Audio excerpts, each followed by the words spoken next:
하나님의 말씀은 신약성경 빌립보서 2장 12절로 18절입니다. 이승희 목사님 안 받으신 분들이 이쪽에 계십니다. 빌립보서 2장 12절로 18절입니다.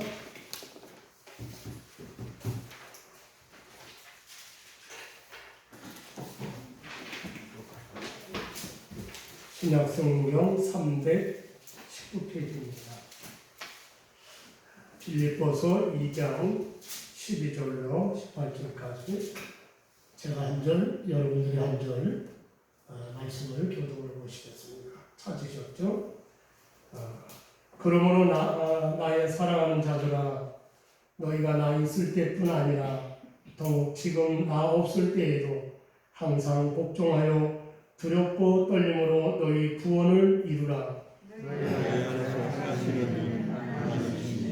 자기의 기쁘신 뜻을 너희에게 소원을 두고 행하게 하시나니 모든 일을 원망과 시기가 없이 하라. 이는 너희가 흥미롭고 순전하여 어그러니고 거스르는 세대 가운데서 하나님 흠없는 자녀로 세상에서 그들 가운데 빛들고 나타나며 생명의 말씀을 밝혀 나의 다른 일이 헛되지 아니하고 수고도 헛되지 아니하므로 그리스도의 날에 내가 자랑할 것이 있게 하려 함이라.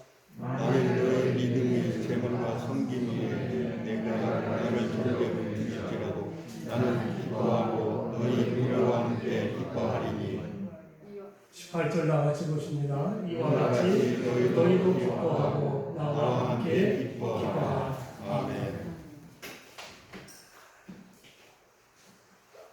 오늘 말씀의 제목은 너희 구원을 이루라, 이 말씀입니다. 오늘 성경에 나오는 12절에 나오는 하반절에 나오는 말씀을 제목으로 삼았습니다. 오늘 본문 12절 하반절 말씀을 다시 보면 항상 복종하여 두렵고 떨림으로 너희 구원을 이루라고 했습니다. 그런데 이 말씀을 보시면 우리는 조금은 헷갈릴 수가 있습니다. 이미 우리가 구원을 받았다라고 알고 있죠. 그런데 또 너희 구원을 이루라, 이렇게 말씀을 하고 있는 것입니다. 지난 주일 예배 때에 제가 하늘의 신령한 보물은 바로 구원이라고 하는 구원론에 대한 말씀을 드렸습니다. 거기에 에베소서 1장 4, 5절에 보면 하나님께서 우리를 창세 전에 선택하시고 그리고 구원하시기로 예정하셨다, 작정을 하셨다라고 말씀을 했죠. 여기 예정이라는 말은 구원하기로 작정했다, 그런 뜻입니다. 결정했다는 말이죠. 그리고 이제 때가 되었죠. 때가 되어서 우리를 구원하시려고 부르시는데 여러 가지 경로로 우리를 구원해 주셨다고 말씀을 드렸죠. 이를테면 기독교 학교에 들어가서 성경을 배우고 교회를 다니다가 예수님을 믿고 구원받은 분들이 있죠. 어떤 분들은 친구의 권유로 교회를 다니고 예수님을 믿게 되었고, 어떤 이는 믿는 아내를 만나서 교회를 다니고 예수님을 믿게 되었습니다. 또 어떤 이는 태어나고 보니까 믿는 가정에 태어나서 자연스럽게 교회를 다니고 예수님을 믿게 되었습니다. 아무튼 하나님께서는 우리를 부르시고 구원하시는 방법은 다양한 방법을 사용하여 구원해 주신다는 겁니다. 우리는 다양한 경로를 통해서 예수님을 만나고 구원을 받았습니다. 그런데 그 구원이 에베소서 2장 5절에서 말씀하시기를 하나님의 은혜라, 이렇게 말씀을 합니다. 하나님의 은혜로 구원을 받았다는 것이죠. 왜 그렇습니까? 우리의 어떤 행위나 어떤 공로로 구원받은 것이 아니고 십자가에서 우리의 죄를 대신하여 죽으신 그 예수님을 믿음으로 구원을 받았기 때문입니다. 예수 그리스도의 피 흘리신 공로로 구원을 받았기 때문에 철저히 하나님의 은혜라는 겁니다. 우리는 이렇게 우리 예수님의 희생의 공로로 죄와 허물로 영원히 죽은 영혼이 용서받고 구원을 받은 겁니다. 그러므로 또다시 구원받아야 할 이유는 없습니다. 또 어떤 대가를 치러야 할 이유도 없죠. 그런데 오늘 본문 말씀에서 항상 복종하여 두렵고 떨림으로 너희 구원을 이루라고 하시는 겁니다. 그러면 이것은 도대체 무슨 말씀이에요? 무슨 말씀입니까? 근데 이것은 이제 이렇습니다. 자, 우리가 이제 우리 교회가 여러 교파가 있죠. 우리 장로교가 있고 또 감리교가 있고 성결교회 있고 침례교 있고 뭐 순복음교회가 있고 여러 교파가 있는데 교파마다 성경의 주장점이 달라서 구원의 서정, 다시 말해서 구원의 순서와 과정이 다릅니다. 그런데 우리 장로교회는 구원의 서정이 우리 장로교회라고 하면 구원의 서정이 다 같습니다. 다 같은데 7단계에서부터 9단계까지 우리 대한민국 장로교 합동축이나 개혁축에서는 바로 이 긴 과정, 9과정을 우리가 구원의 서정으로 보고 있습니다. 그것은 이미 로마서 8장 30절에 기록된 말씀을 기본으로 하고 있죠. 또 미리 정하신 그들을 또한 부르시고 부르신 그들을 또한 의롭다 하시고 의롭다 하신 그들을 또한 영화롭게 하셨느니라 라고 하는 말씀입니다. 로마서 8장 30절의 말씀은 아주 간략하게 말씀을 했지만 구원의 과정을 성경적으로 더 보충해서 소상하게 이렇게 살펴보시면 이렇습니다. 여러분들에게 하나씩 제가 A4 용지 페이퍼를 하나씩 나눠드렸는데요. 거기에 보면 구원의 서정, 그것을 구원의 순서와 과정이라고 하는 9단계를 써서 간략하게 여러분에게 나눠드렸습니다. 그냥 설명을 하려고 하니까 이렇게 좀 칠판이 뭡니까? 프로젝트라도 있어 이렇게 사용을 하게 되면 좋겠는데 형편이 그렇지 못해서 제가 이 페이퍼를 하나씩 나눠드렸죠. 여러분들 보시는 걸 보면 9단계가 나오죠. 소명, 중생, 회심, 신앙, 칭의, 수양, 성화, 견인, 영화까지 이렇게 9단계가 나옵니다. 여기서 소명이라는 건 뭡니까? 하나님께서 부르신 의미죠. 창세전에 이미 선택되고 예정된 자를 주님께서 때가 되니 성령께서 우리를 감동시켜 주셔서 부르시는 겁니다. 예? 아까 말씀을 드렸잖아요. 믿는 아내를 통해서 교회를 다니게 되고 기독교 학교를 통해서 교회를 다니게 되고 이런 과정입니다. 이게 성령께서 하시는 일이죠. 그러고 나서는 우리가 중생이죠. 중생은 영원히 거듭나는 것입니다. 예? 내가 복음을 듣고 은혜를 받고 예수님을 믿기로 작정함으로 드디어 뭡니까? 중생을 하는 거예요. 거듭나는 역사가 일어납니다. 회심은 뭡니까? 회심 즉 회개죠. 죄를 뉘우치는 겁니다. 지금까지 하나님을 인정하지 않던 삶, 하나님은 어디 계셔? 하고 그렇게 주장하고 살았던 내 삶을 회개하는 겁니다. 하나님을 인정하는 겁니다. 그리고 그동안에 우리가 여러 가지 죄악을 졌던 것들을 하나님께 회개하죠. 그 다음에 신앙입니다. 신앙은 믿음입니다. 그런데 이제는 내가 믿음으로 말씀으로 살아야지 하고 작정하는 이제 살기로 마음을 먹는 겁니다. 이게 믿음의 생활의 시작이죠. 칭입니다. 이제 믿음으로 의롭다 함을 받은 사람들, 이제 우리 주님이 십자가에 달려 돌아가심으로 내가 믿음으로, 그러므로 우리의 죄는 다 삭제가 되고 없어지고 너는 이제부터 의인이다 인정을 받았다는 겁니다. 그래서 칭이라는 말을 사용하죠. 그러고 나서 그 다음에는 단계가 수양입니다. 양자입니다. 양자. 입양을 했다. 쉽게 말하면 한마디다. 믿음으로 의로워진 사람을 이제 하나님의 자녀로 삼으셨다라고 하는 말입니다. 여기까지가 이미 받은 구원입니다. 여기까지가 이미 구원받은 그런 사실이죠. 그것을 제가 지난 주일에 말씀을 드렸던 겁니다. 그런데 이 6단계는 우리가 예수님을 믿으면서 거의 동시에 이루어지는 겁니다. 예?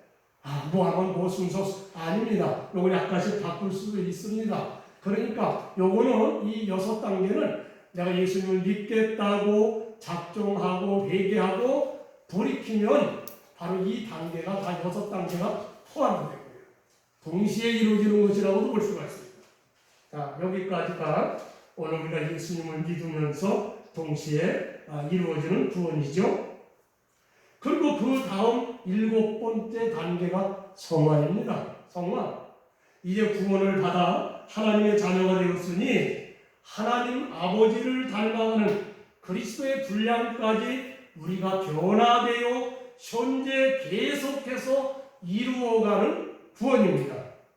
에베소서 4장 13절에 우리가 다 하나님의 아들을 믿는 것과 아는 일에 하나가 되어 온전한 사람을 이루어 그리스도의 장성한 분량이 충만한 데까지 이르리니 라고 말씀을 했죠.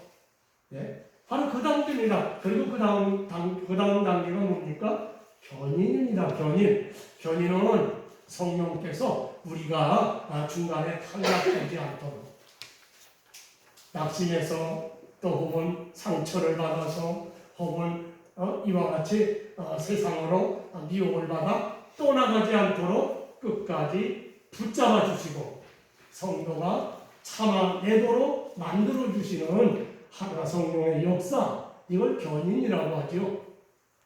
그리고 마지막 단계가 영화입니다. 영화는 죽음을 통과해서 천국에 들어가는 것입니다. 빌립보서 3장 21절에 그는 예수님이죠. 예수님은 만물을 자기에게 복종하게 하실 수 있는 자의 역사로 우리의 낮은 몸을 자기의 영광의 몸에 총체와 같이 변하게 하시리라 라고 했습니다.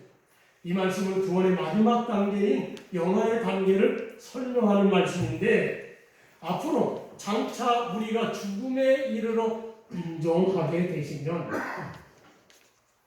우리 영혼은 어떻게 됩니까? 천국에 들어가고 또 우리의 육체는 예수님의 재림 때에 부활의 몸으로 다시 살아나거나 부활되거나 또 변화된다고 하는 겁니다.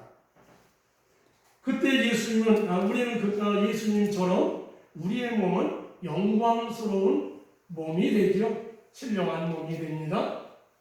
이것이 바로 우리가 받을 구원이고 구원의 완성입니다.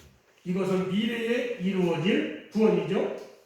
그러고 보면 구원의 서정을 우리가 살펴보시면 구원이라는 것은 세 단계로 크게 나눌 수가 있는데 과거의 구원과 현재의 구원과 미래의 구원이 있구나 라고 하는 것을 알 수가 있습니다.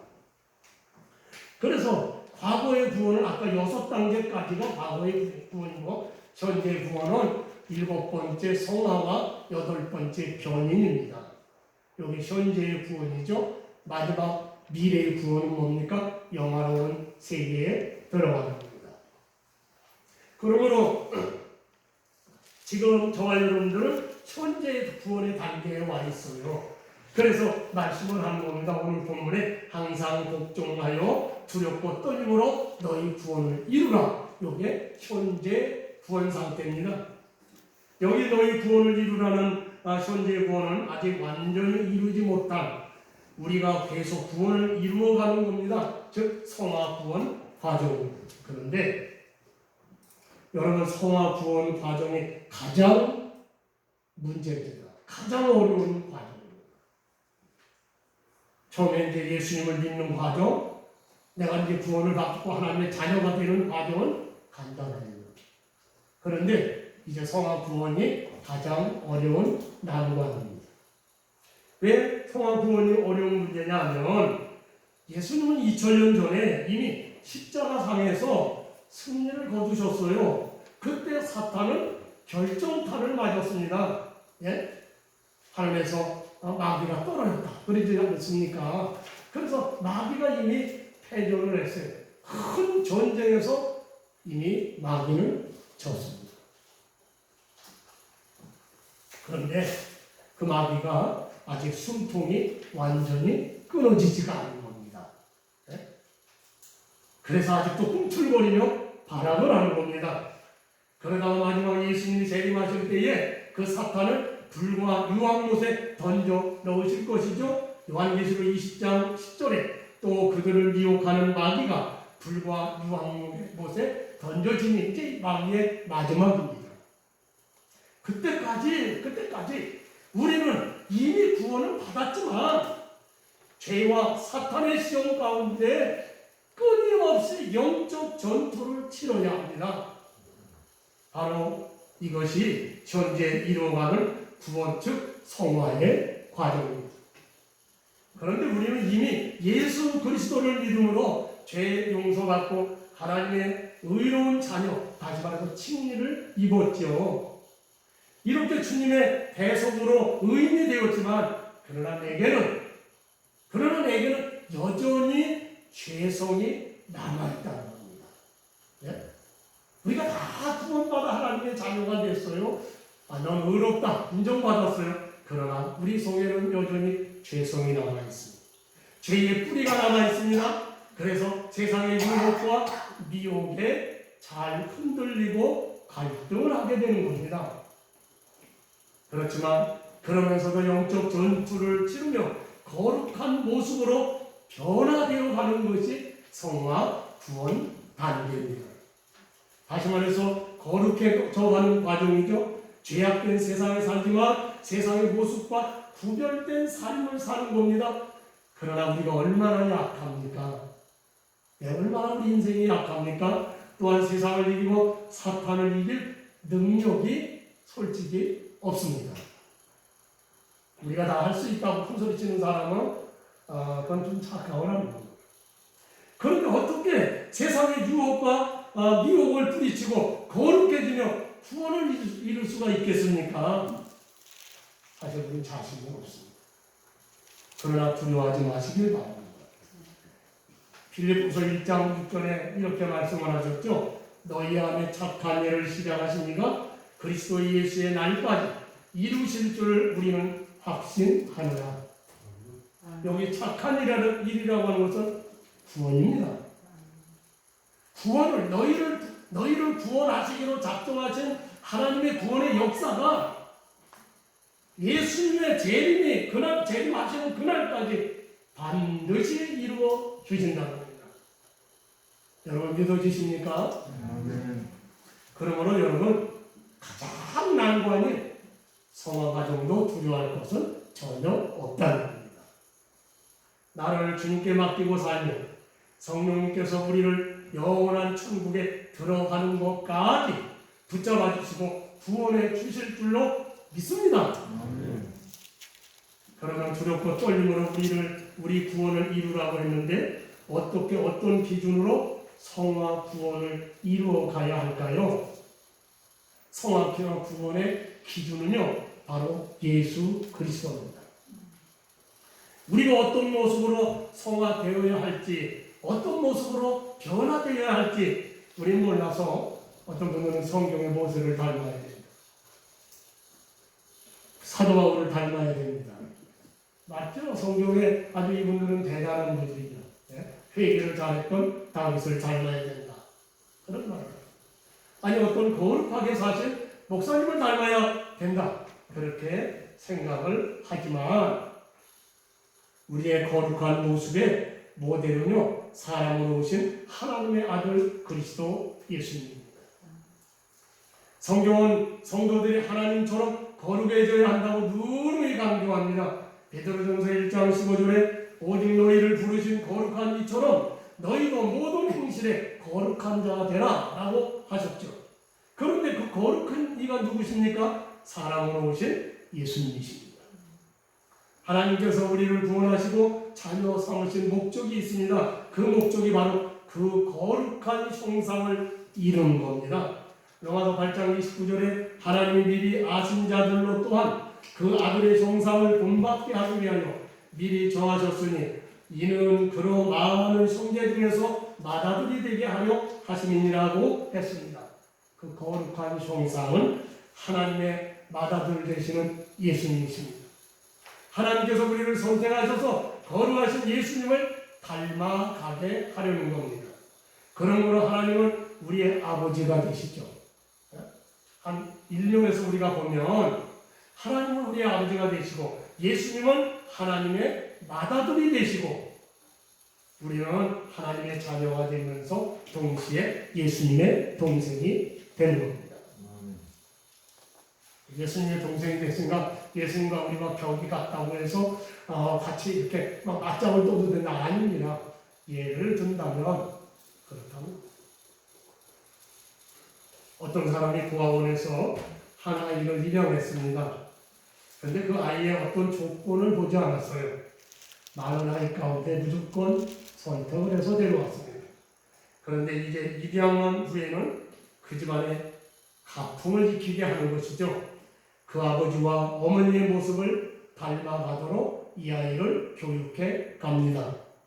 이와 마찬가지로 우리가 믿음으로 하나님의 자녀가 된 이후에는 하나님 아버지를 닮아야 하고 구체적으로는 예수님의 형상을 기준으로 변화되어야 합니다. 그리고 나아가서 예수님의 수준까지 최대한 자라가는 겁니다. 에베소서 4장 15절에 오직 사랑 안에서 참된 것을 알려 범사에 그에게까지 자랄지라 그는 머리니 곧 그리스도라라고 했습니다. 그러나 우리같이 허물이 많은 인생이 예수님처럼 되어간다는 것을 결코 쉽지 않은 일입니다. 우리 자신은 사실 불가능한 일입니다. 예수님처럼 되어가는 것은 우리 자신의 노력으로 될 수가 없습니다. 그래서 하나님이 우리에게 성령을 통해 이끌어 주시는 겁니다. 오늘 본문 13절에 말씀하죠. 너희 안에 행하시는 이는 하나님이시니 자기의 기쁘신 뜻을 위하여 너희에게 소원을 주고 행하게 하시나니라고 말씀을 합니다. 여기 너희 안에서 행하시는 이는 누굽니까? 하나님이십니다. 그 하나님은 곧 성령 하나님이십니다. 성령님이 우리 안에 내주하시는 겁니다. 내가 이제 나를 위해서 십자가에서 죽으신 구주 예수님을 내가 믿습니다. 그분을 구주로 믿고 내가 그분 말씀대로 이제 순종하여 믿음으로 살겠습니다. 그러면 어떻게 해요? 우리가 구원받고 하나님의 자녀가 되는데 그때 성령님이 우리에게 들어오시고 내주하시는 겁니다. 내 안에 살고 계시는 겁니다. 그러므로 저와 여러분들이 다 성령님이 내주하시고 여러분 안에 살고 계시는 줄 믿으시길 바랍니다. 그래서 왜 살고 있는 증거는 뭡니까? 성령이 아니고서는 우리 하나님을 아버지라고 부르지 못하는 겁니다. 우리가 스스럼 없이 하나님 아버지, 우리 예수님을 내 주여 이렇게 부르시는 것은 성령이 저와 여러분들 속에 내주하여 계시기 때문입니다. 그러지 않으면요 거부합니다. 안 합니다. 할 수도 없습니다. 자, 성령님이 내 안에 계시죠? 그 내 안에 들어와 계신 성령님께서 이제 나를 감화하시고 감동하여 주십니다. 그래서 내 마음이 자발적으로 일어나서 더 열심히 노력하도록 성령님께서 나를 인도해 주시는 겁니다. 구원 과정은 전적으로 성령 하나님의 역사로 구원받는 겁니다. 우리가 선택되고 예정됐잖아요. 그런데 어느 때가 되면 성령께서 우리를 감동시켜서 이제 그때부터 구원의 작업에 들어가는 겁니다. 그래서 누구를 통해서 내가 교회를 오고 말씀을 듣게 되고 예수님을 믿게 되고 이게 다 성령의 역사입니다. 성령이 우리 안에서 역사하시죠. 그런데 이 구원의 9단계 중에서 성화가 유일하게 성령님의 역사와 나 자신의 노력으로 이루어지는 과정이라는 겁니다. 그러니까 신인 합동입니다. 성령께서 역사하시고 그리고 내가 노력을 해야 된다. 여기서 노력은 본문 12절에 말씀하신 대로 항상 복종하여라는 말씀이라고 할 수가 있습니다. 성령님이 나에게 역사할 때에 여러분 항상 복종하는 노력이 있어야 된다는 겁니다. 성령이 감동하시는데도 노력하지 않습니다. 순종하지 않습니다. 그러면 역사가 일어날 수가 없죠. 그러면 구체적으로 어떤 것으로 성화를 이루어갈 수 있을까요? 오늘 본문 12절의 말씀을 다시 보면 사도 바울은 이렇게 말씀을 하죠. 그러므로 나의 사랑하는 자들아, 너희가 나 있을 때뿐 아니라 더욱 지금 나 없을 때에도 항상 복종하여 두렵고 떨림으로 너희 구원을 이루라. 여기 너희가 나 있을 때뿐 아니라 더욱 지금 나 없을 때에도 항상 복종하여라는 말씀을 했어요. 빌립보 교회는 어떤 교회인가요? 지금 빌립보서가 지금 빌립보 교인들을 향하여 하시는 말씀이고 또한 오늘 우리에게 하시는 말씀이기도 합니다. 그런데 이 빌립보 교회는 사도행전 16장에 보면 사도 바울이 유럽으로 마게도냐로 처음 건너갑니다. 그리고 복음을 증거한 도시가 빌립보입니다. 사도 바울이 여자들이 강변에서 모여 기도한다는 소설을 정보를 받고 그곳에 가서 복음을 전하죠. 그 가운데 누디아라는 여자가 마음의 문을 열고 복음을 받아들이고 예수님을 믿고 자기와 자기 가족 모두가 세례를 받고 바울과 신라에게 말하기를 자기 집에 머물라 이렇게 합니다. 그래서 교회가 누디아의 집에서 시작이 됩니다. 그게 빌립보 교회입니다. 이 교회가 바울이 있을 때 어떻게 했겠습니까? 주 이름에 모여 하나님 앞에 예배를 드렸습니다.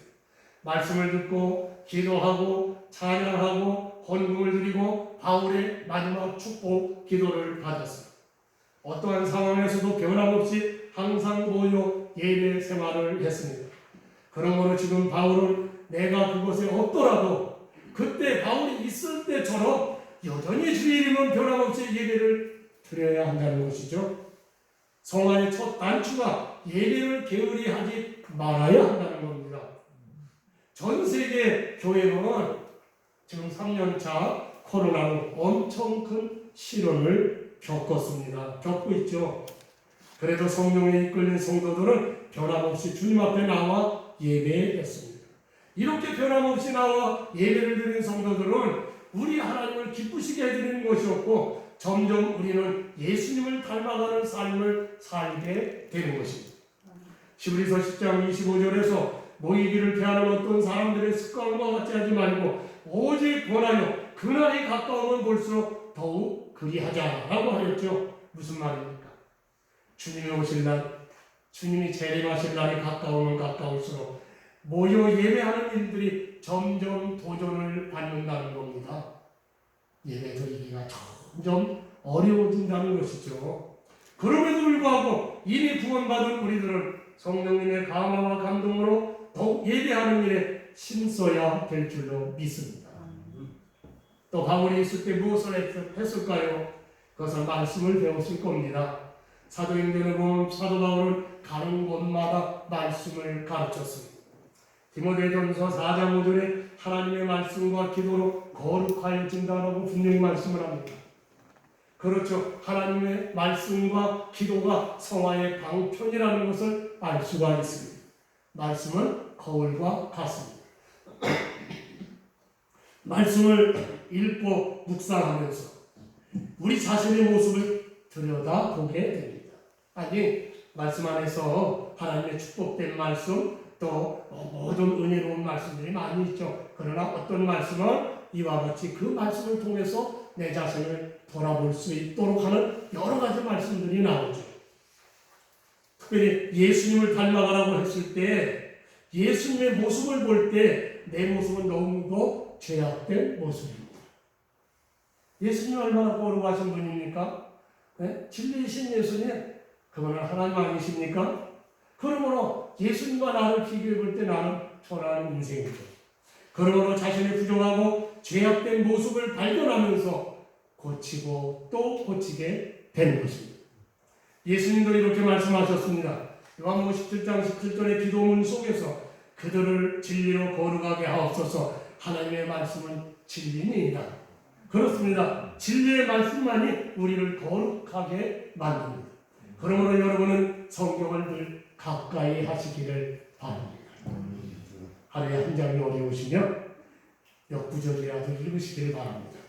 성경을 읽는다고 하면서 사실은요, 이게 펼쳐서 읽는 게 그렇게 쉽지가 않습니다. 그렇잖아요. 하루 종일 일하고 돌아와가지고 뭐 씻고 뭐 하고 그냥 털썩 누워서 좀 쉬고 뭐 하면 언제 말입니다. 이 성경이 그렇게 보여줍니까? 아니 독서를 좋아하는 사람은 혹 모르겠습니다만은 그렇죠. 그런다 하더라도 여러분 한 장씩 봐야겠다. 그게 어려우시면 그저 몇 구절이라도 성경을 보시고 지금도 아마 기독교 서적에서는 파는데 이 성경 구절 100구절 정도 만드는 그 조그만 뭡니까 명함 많은 그런 것들이 있어요. 그걸 갖고 다니면서 하루에 한두 장씩 거기 말씀들이 나오는데 그 말씀을 읽고 묵상하는 것도 좋은 방법입니다. 그러면 성경이 분명히 저와 여러분들을 심성을 변화시키고 우리의 삶을 변화시키고 그리스도를 닮아가게 하실 줄로 믿습니다. 또 우리가 거룩의 재료는 어떻게 해야 됩니까? 기도해야 됩니다. 기도도 말씀과 기도입니다. 그런데 기도는 우리 하나님께서 우리에게 기도하라 강조하신 겁니다. 그 이유는 여러 가지예요. 왜 하나님이 기도하라고 예수님이 기도하라고 했을까요? 우리가 너무나도 부족하고 연약하기 때문입니다. 우선 시험에 들지 않기를 기도하라고 하셨죠. 또 악에 빠지지 않도록 기도하라고 기도하라고 했습니다. 또한 우리에게는 해결할 수 없는 일들이 너무나도 많아요. 우리가 해결할 수 있는 일도 있지만 결정적인 것은 해결할 수가 없는 것이 너무나도 많다는 거예요. 특별히 우리가 병든 육체, 어떤 병은 그저 가볍게 고칠 수가 있지만 어떤 건 치명적인 것은 우리가 감당하지 못하죠. 우리가 이 병든 육체를 고쳐달라고 하나님께 기도해야 되죠. 여러분 일용할량씩 다시 말해서 우리의 경제 문제 이것도 우리 하나님께 기도해야 돼요. 이 경제 문제는 사업 있고 직장 다 달라집니다. 우리가 위험에 처했을 때 우리 하나님께 구원해달라고 기도해야 되겠죠. 그러므로 데살로니가전서 5장 16절로 18절에서 항상 기뻐하라 쉬지 말고 기도하라 범사에 감사하라 이것이 그리스도 예수 안에서 너희를 향하신 하나님의 뜻이라고 했습니다. 여기 늘 깨어 쉬지 말고 기도하는 것이 우리를 향하신 하나님의 뜻입니다. 우리를 향하신 하나님의 뜻입니다. 그러므로 모든 것을 하나님께 기도하셔야 돼요. 모든 것 사소한 것까지 불안할 때만 기도하는 것이 아닙니다. 늘 평안할 때도 기도하셔야 됩니다. 잠언서 16장 9절에 사람이 마음으로 자기의 길을 계획할지라도 그의 걸음을 인도하시는 여호와시니라 라고 했습니다. 그러므로 잠언서 16장 3절에는 너희 행사를 여호와께 맡기라 그리하면 네가 경영하는 것이 이루어지리라고 하셨죠. 여러분 그러므로 우리가 왜 기도해야 됩니까? 우리 하나님 앞에 우리의 경영하는 우리의 행사를 다 주님이 인도하시니 그분께 맡기고 기도하라는 겁니다. 그러면 주님이 우리의 삶을 인도하시고 우리의 모든 경영하는 것까지 주께서 다 청통하게 하시는 겁니다. 그런데 우리를 거룩하게 하고 성화에 이르도록 만드는 기도는 우리의 죄를 회개하는 기도입니다. 우리를 거룩하게 하는 거 회개. 죄를 고백했을 때 우리를 거룩하게 만드는 겁니다. 요한일서 1장 9절에 만일 우리가 우리 죄를 자백하면 그는 미쁘시고 의로우사 우리 죄를 사하시며 우리를 모든 불의에서 깨끗하게 하실 것이요. 구약성경에 보시면 여러분 잘 아시는 이야기죠. 다윗 왕이 엄청난 죄를 저질렀습니다. 우리아의 아내 바세바를 취하려 간음을 했죠. 또 이제 이 간음하고 나니까 이게 문제가 생겼어요. 아무도 모르지만은 그래서 그 죄를 덮기 위하여 우리아를 암논과 전쟁 중에 최전선에 내보내서 전사하도록 만들어서 전쟁을 이용해서 살인을 저질렀죠. 아무도 몰라요. 그 엄청난 죄를 하나님은 아셨죠. 그래서 하나님께서 나단을 깨워서 불렀어요. 보냈어요. 그리고 나단을 통해서 책망합니다. 그때에 다윗이 나단 앞에서 내가 여호와께 죄를 범하였노라 자기 죄를 고백했습니다. 시편 51편이나 이 여러 편에 보면 다윗이 그냥 요 한마디 한 게 아니에요. 얼마나 많은 회개를 했는가 하는 것이 거기 나옵니다. 그러므로 하나님께서 회개한 다윗을 용서하시고 그를 의롭게 만드시고 거룩하게 하신 겁니다. 그러므로 우리는 매일매일 우리가 알고 지은 죄, 모르고 지은 죄를 회개해야 됩니다. 그런데 여러분, 회개가 안 될 때가 있어요. 회개하고 싶어도 회개가 안 될 때가 있습니다. 그건 뭡니까? 그건 우리가 교만해졌다는 겁니다. 회개가 안 된다? 교만해진 겁니다. 나는 하나님 앞에서 잘못 사는 게 전혀 보이질 않아요. 나는 아주 신앙생활을 내가 제일 잘하는 것 같지 뭐예요. 나는 항상 옳은 것 같아요. 여러분, 그건 교만해진 거예요. 오만해졌기 때문에 다른 사람의 죄는 내 눈에 척척 보이는데 내 죄는 안 보이는 거예요. 이럴 때는 어떻게 합니까? 이럴 때는 우리는 하나님 앞에 회개의 영을 부어달라고 기도하셔야 됩니다. 회개의 영을 부어달라고. 성령께서 나를 쫓아내지 말아달라고 기도하셔야 됩니다. 그러면 하나님께서 회개의 영을 부어주시고 회개하게 만드십니다. 그러면 우리는 거룩한 삶을 이어가게 되는 겁니다. 두렵고 떨림으로 구원을 이루어가는 줄 믿으시기를 바랍니다. 그리고 우리는 거룩하게 만드는 것은 고난을 통해서 이루어지는 겁니다. 고난이 우리를 거룩하게 변화시키는 겁니다. 마치 대장장이가 쇠붙이를 불에 넣었다가 두들김으로 단련하는 것 같습니다. 욥기서 23장 10절에 그러나 내가 가는 길을 그가 하시나니 그가 나를 단련하신 후에는 내가 순금같이 되어 나오리라. 고난은 신앙의 영역에서만 사람을 단련하는 것은 아닙니다. 모든 영역에서 동일한 원리가 적용됩니다. 큰 정치인으로 발전하는 것도 고난이 많은 사람이 큰 정치인으로 우뚝 서더라고요. 그러니까 모든 영역에 다 똑같이 적용돼요. 코리안 특급이라고 불려졌던 야구선수 박찬호 선수, 지금은 이제 들어왔지만 알고 계시죠? 미국 메이저리그에 진출해서 한국인으로 기사를 드높인 투수로 유명합니다. 그러나 그 이면에는 숱한 고난과 시련이 있었습니다. 그가 뉴욕 양키즈에 입단했다가 방출된 쫓겨난 뒤에 이런 고백을 했습니다. 나는 지금까지 오뚜기 인생을 살아왔습니다. 시련은 성장의 기회입니다. 기회는 또 옵니다. 마찬가지입니다. 성도들도 숱한 고난과 시련을 통해서 거룩해지고 성화됩니다.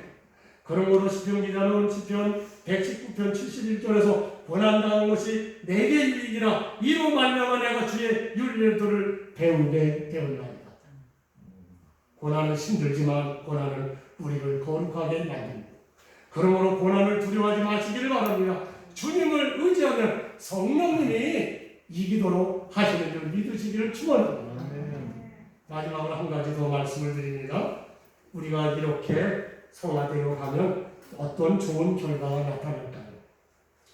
첫째는 하나님께 영광이요, 두 번째는 우리 자신에게 기쁨이요, 세 번째는 이웃에게 아름다운 증거가 나타나는 겁니다. 어떤 성도님의 간증이죠. 그거는 아마 안식주사님 되신 것 같아요. 새 차를 뽑은 후에 조심스럽게 운전하고 내일 차를 닦았어요. 새 차를 빼면 조심스럽잖아요. 그리고 매일 닦고 말입니다. 매일 그렇잖아요. 그래서 그 새 차를 볼 때마다 마음이 흐뭇했습니다. 그래서 어느 날 주차하려고 후진을 하는데 뒤에 기둥을 못 보고 그만 썩 하고 그냥 옆에를 긁어버렸어요. 그러니까 긁히고 찌그러지고 다 여러분 경험하신 거 알겠지만 속이 보통 쓰는 게 아니에요. 속상하고 내가 잘못했어도 이게 참 정신도 안 차려서 이게 무엇 하는 짓이냐고 나 스스로가 화가 나요. 마음이 쓰렸죠. 그런데 기도 시간에 마음속에 성령님의 음성이 들려왔습니다. 차 때문에 내 마음이 쓰리냐? 나는 네 모습을 보면서 마음이 쓰리다. 그런 음성이 들려오더라는 거예요. 우리는 새 차를 간수할 줄 알면서 우리 자신의 인격을 관리하고 성화되는 데는 무심한 경우가 얼마나 많은지 모릅니다. 오늘날에는 교회가 세상 사람들에게 지탄을 받습니다. 사실 교회가 문제가 있는 건 아니에요. 예? 문제가 있으면 누가 문제